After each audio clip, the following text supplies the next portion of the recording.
नमस्कार, न्यूज 21 देख रहे हैं आप और मैं हूं आपके साथ अखिल। सुबह की बड़ी खबरों में बात करेंगे। 20 जुलाई को विश्व शतरंज दिवस पर उदयपुर में एक विशेष आयोजन हुआ, जिसमें राजसमंद सांसद महिमा कुमारी मेवाड़ और नाथद्वारा विधायक विश्वराज सिंह मेवाड़ ने अंतर्राष्ट्रीय शतरंज खिलाड़ी कियाना परिहार के साथ शतरंज खेला। यह आयोजन 20 जुलाई को समोर बाग निवास पर हुआ। दोनों जनप्रतिनिधियों ने कियाना के साथ खेलने को प्रेरणादायक और सुखद अनुभव बताया। उन्होंने कियाना की दूरदर्शिता, रणनीति और मानसिक संतुलन की सराहना की।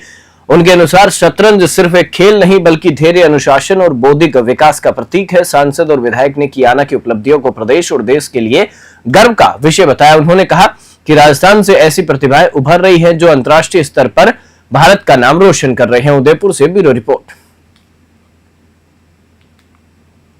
20 जुलाई को युवा नेता नरेश मीणा का जेल से रिहाई के बाद पहली बार अपने गृह जिले बारा में आगमन पर मांगरोल में भव्य स्वागत किया गया। आपको बता दें कि सीसवाली तिराहे पर पूर्व सरपंच दिलीप मीणा के सानिध्य में आयोजित इस कार्यक्रम में मांगरोल सहित पूरे क्षेत्र से भारी संख्या में जनसैलाब उमड़ पड़ा। सर्व समाज के युवाओं ने नरेश मीणा का जोरदार स्वागत किया। इस अवसर पर मंच पर गहलोत सरकार में रहे 12 जिला प्रभारी एवं पूर्व मंत्री राजेंद्र गुड्डा, पूर्व सरपंच दिलीप मीणा, बोरदा सहित बड़ी संख्या में युवा उपस्थित थे। मंच से अपने संबोधन में नरेश मीणा ने पूर्व में हुए करोड़ों रुपए के घोटालों और रिश्वतखोरों पर जमकर निशाना साधा। मांगरोल से राकेश शर्मा की रिपोर्ट। डीडवाना शहर के परकोटे में जर्जर हो चुकी पुरानी और जर्जर इमारतें लोगों के सिर पर मूत बनकर खड़ी हुई हैं। बरसात के मौसम में यह इमारतें धराशायी हो रही हैं। रविवार को भी डीडवाना के गणेश बाजार के पास स्थित एक गली में स्थित एक पुराना और जर्जर मकान अचानक भरभरा कर गिर गया। गनीमत रही कि मकान गिरने के दौरान मकान में कोई मौजूद नहीं था, वरना बड़ा हादसा हो सकता था।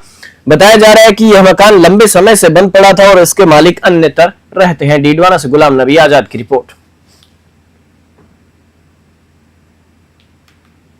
डीडवाना जिला मुख्यालय पर नागौर सांसद हनुमान बेनीवाल ने विद्युत विभाग और सड़क सुरक्षा को लेकर एक बैठक की। बैठक के समापन के बाद सानिया गांव के निवासी प्रहलाद राम रोते हुए सांसद के पास पहुंचे और अपनी आपबीती सुनाई। सांसद ने तुरंत खुनखुना थाना अधिकारी को फोन कर मामले की जानकारी ली और उचित कार्रवाई के निर्देश दिए। आपको बता दें कि प्रहलाद राम का पुत्र पुलिस हिरासत में था, जिसके संबंध में वे सांसद से फरियाद लेकर आए थे। सांसद के फोन करने पर थाने से बताया गया कि सानिया गांव में रास्ता खोलो अभियान के तहत एक टीम बनाई गई थी। इस दौरान पुलिस ने उसे शांति भंग के आरोप में हिरासत में ले लिया था। थाना अधिकारी ने युवक को शांति भंग के मामले में मजिस्ट्रेट के सामने पेश कर दिया है। डीडवाना से गुलाम नबी आजाद की रिपोर्ट।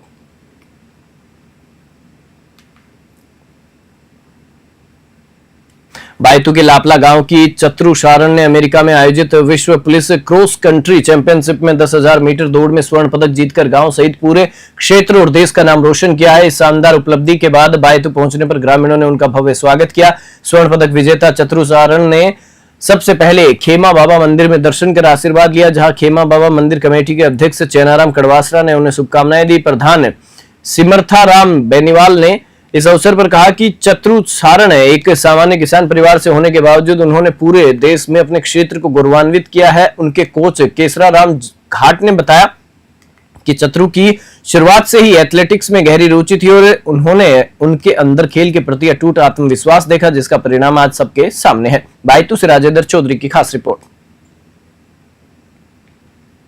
अखिल भारतीय हरियाणा गौड़ ब्राह्मण महासभा के पूर्व अध्यक्ष और कैलाश बसवाला दुर्गापुरा के जन्मदिन के उपलक्ष्य में श्री जी बेनाड़ा धाम बस्सी में एक भव्य कार्यक्रम का आयोजन किया गया। इस अवसर पर आयोजित रक्तदान शिविर में युवाओं ने बढ़ चढ़कर हिस्सा लिया और कुल 366 यूनिट रक्तदान किया, जिसमें सर्व समाज के युवाओं के साथ साथ महिलाओं ने भी रक्तदान किया। रक्तदान शिविर के अलावा कार्यक्रम स्थल पर कई अन्य स्वास्थ्य जांच शिविर भी लगाए गए। निःशुल्क नेत्र ऑपरेशन के लिए रजिस्ट्रेशन किया गया, साथ में खून की जांचें भी की गई, घुटने की जांच भी की गई। बस्सी से रामफुल मीणा की रिपोर्ट। झालावाड़ भाजपा के जिला अध्यक्ष हर्षवर्धन शर्मा अड्डग विधानसभा क्षेत्र के दौरे पर रहे। इस दौरान विधायक कालूराम मेघवाल सहित उन्होंने भाजपा मंडल चौमहला तथा उन्हेल नागेश्वर के कार्यकर्ताओं और पदाधिकारी के साथ बैठक की और संगठन मजबूती को लेकर चर्चा की। इसके बाद चौमहला में नव स्वीकृत बाईपास सड़क का भूमि पूजन और शिलान्यास किया। चौमहला कस्बे में ट्रैफिक समस्या को देखते हुए कस्बे के बाहर बाईपास निर्माण की लंबे समय से मांग की जा रही थी, जिसे स्वीकृति मिल गई है। 18 करोड़ रुपए की लागत से बाईपास निर्माण होने के बाद शहर में ट्रैफिक समस्याओं से भी आमजन को राहत मिलेगी। उन्हेल नागेश्वर से गोवर्धन सिंह की रिपोर्ट। दौसा सांसद मुरारीलाल मीणा ने अपना जन्मदिन पर्यावरण को समर्पित करते हुए दौसा स्थित राजकीय कृष्ण मुरारी वाटिका में मनाया। इस अवसर पर सांसद और उनके हजारों समर्थकों ने वाटिका में हजारों की संख्या में पेड़ लगाए। सांसद मीणा ने सभी को पर्यावरण के प्रति जागरूक रहने का संदेश दिया। उन्होंने दौसा वासियों से अपील की कि वे अपने जन्मदिन पर एक पेड़ अवश्य लगाएं। साथ ही उन्होंने अनावश्यक खर्चों से बचने की सलाह देते हुए कहा कि केक हमारी भारतीय संस्कृति का हिस्सा नहीं है। दौसा से अश्वनी जांगीड़ की रिपोर्ट। जनता को क्या संदेश देंगे? अच्छा जन्मदिन मनाया जा रहा है। 7 साल से पहले तो जन्मदिन मनाते नहीं थे, वृक्षारोपण करते ही विधायक था। 2019 से लेकर के लगातार 23 साल तक जिला मुख्यालय हमारा एक संकल्प लागी हमारा दौसा शिक्षित दौसा के करना 8 को लेकर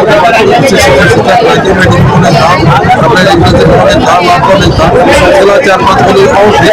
और अभी ये जो हम बैठे जब पिछले करीब 30 हमारा जन्मदिन है, जब 20,000 पूरे से 6 लाख बोल रहे थे, मुझे केंद्र होती जाएगी। पहले मैं विधानसभा स्तर पर हम कोशिश करेंगे लोकसभा स्तर पर।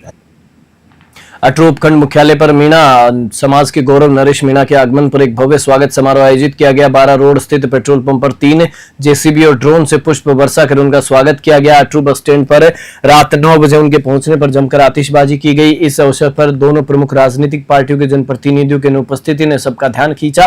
विभिन्न समाजों की ओर से अटरू नगर पालिका मुख्यालय के मुख्य बाजार में 101 स्वागत द्वार लगाए गए। नरेश मीणा ने अपने भाषण में जोशीले अंदाज में शहीद आजम भगत सिंह का वो इंकलाब वाला शेर पढ़ा कि सरफरोशी की तमन्ना अब हमारे दिल में है, देखना है जोर कितना बाजुए कातिल में है। इसके बाद वे अपने पैतृक गांव नया गांव ननावता के लिए रवाना हो गए। अटरू से प्रदीप शर्मा की स्पेशल रिपोर्ट।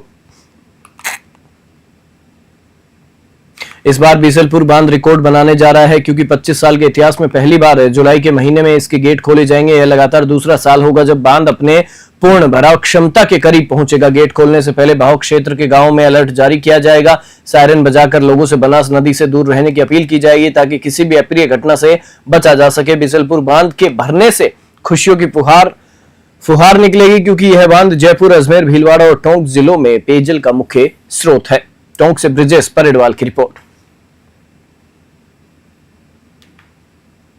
जालोर जिले के सांचौर क्षेत्र के खारा गांव स्थित बाबा रामदेव जी मंदिर प्रांगण में चल रही श्रीमद् भागवत कथा के 5वें दिन महंत कन्हैया गिरी महाराज के सानिध्य में भगवान की महिमा का विस्तृत वर्णन किया गया। इस कथा का आयोजन रूपाणी सोनी परिवार द्वारा करवाया जा रहा है। रविवार को भगवान को 56 भोग अर्पित किए गए और श्रद्धालुओं ने पूरे भक्ति भाव से कथा का श्रवण किया। सीपी सोनी ने बताया कि सोमवार को कथावाचक आचार्य अशोक धादीस द्वारा रुक्मिणी विवाह का प्रसंग सुनाया गया। कथा का समापन 22 जुलाई मंगलवार को महाप्रसादी के साथ होगा। जालोर से राहुल सोनी की रिपोर्ट।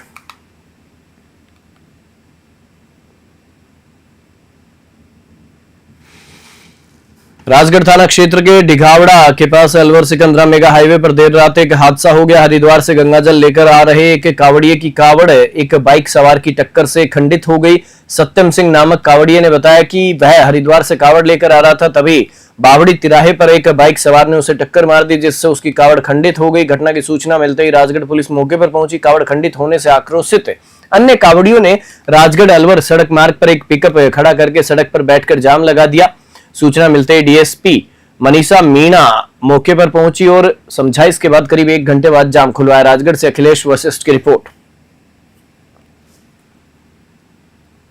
रविवार को बारा शहर में किसान नेता नरेश मीणा के स्वागत में भारी जनसैलाब उमड़ पड़ा। जगह जगह आतिशबाजी और जेसीबी मशीनों से फूलों की बारिश कर उनका जोरदार अभिनंदन किया गया। सबसे चौंकाने वाला दृश्य प्रताप चौक पर सामने आया।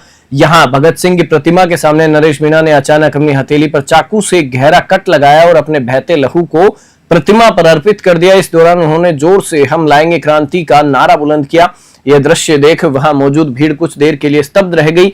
फिर नरेश मीणा जिंदाबाद और इनकलाब जिंदाबाद के नारों से पूरा चौक गूंज उठा। 12 से हरीश शर्मा की रिपोर्ट।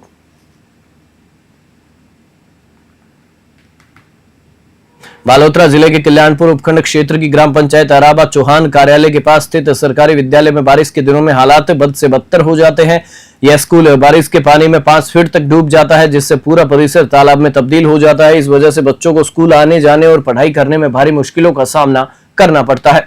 ग्रामीण सूजाराम पटेल ने बताया कि स्कूल परिसर में जमा होने वाला यह पानी सिर्फ बरसाती नहीं बल्कि जोधपुर की फैक्ट्रियों से आने वाला काला रासायनिक प्रदूषित पानी भी है। बारिश के तेज बहाव के साथ यह जहरीला पानी विद्यालय को पूरी तरह घेर लेता है, जिससे बच्चों के स्वास्थ्य पर गंभीर खतरा मंडरा रहा है। परिजन ऐसे हालात में बच्चों को स्कूल नहीं भेजते और बच्चों की उपस्थिति ऐसे दिनों में कम हो जाती है। जानकारी के बाद भी कार्रवाई नहीं होती है। ऐसे में ग्रामीणों ने उग्र आंदोलन की चेतावनी दी है। कल्याणपुर से पृथ्वी दाम की रिपोर्ट।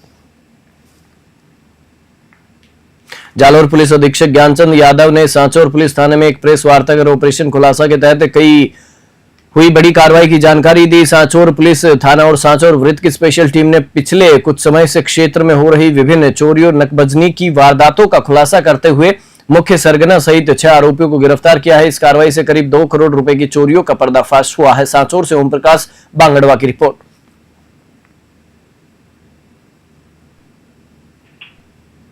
बुलेटिन में फिलहाल इतना ही। आप देखते रहिए News 21।